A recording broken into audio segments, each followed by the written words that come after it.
Hi friends, வாங்க பட்டாணி, உருளைக்கிழங்கு, கேரட் பீன்ஸ் குருமா எப்படி செய்கிறதுன்னு பார்க்கலாம்.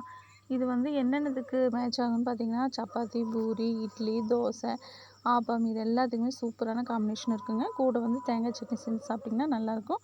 இது எப்படி செய்யுதுன்னு பார்க்கலாம் வாங்க. ஃபஸ்ட்டு ஒரு கடாய் வச்சுக்கோங்க. கடாயில் ஆயில் சேர்த்திக்கோங்க.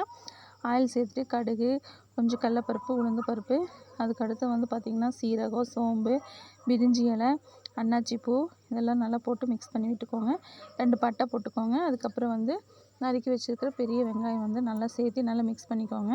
தேவையான அளவு உப்பு போட்டுக்கோங்க. உப்பு போட்டிங்கன்னா வெங்காயம் நல்லா சீக்கிரம் மெரூன் கலரில் ஆயிருங்க.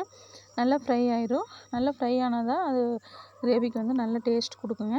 அதுக்கப்புறம் நறுக்கி வச்சுருக்கிற தக்காளி நல்லா போட்டு மிக்ஸ் பண்ணிக்கோங்க.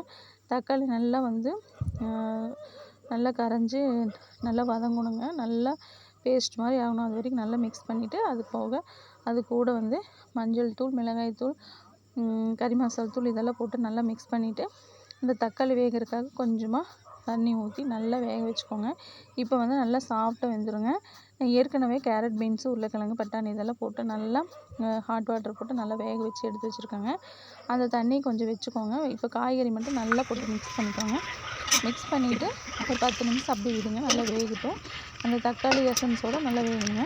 இப்போ நான் கொஞ்சம் தேங்காய், கசகசா ஊற வச்சு அதோட பச்சை மிளகாய், தேங்காய், கசகசா, முந்திரி பருப்பு இதெல்லாம் போட்டு நல்லா மையாக அரைச்சி வச்சுருக்கேன்.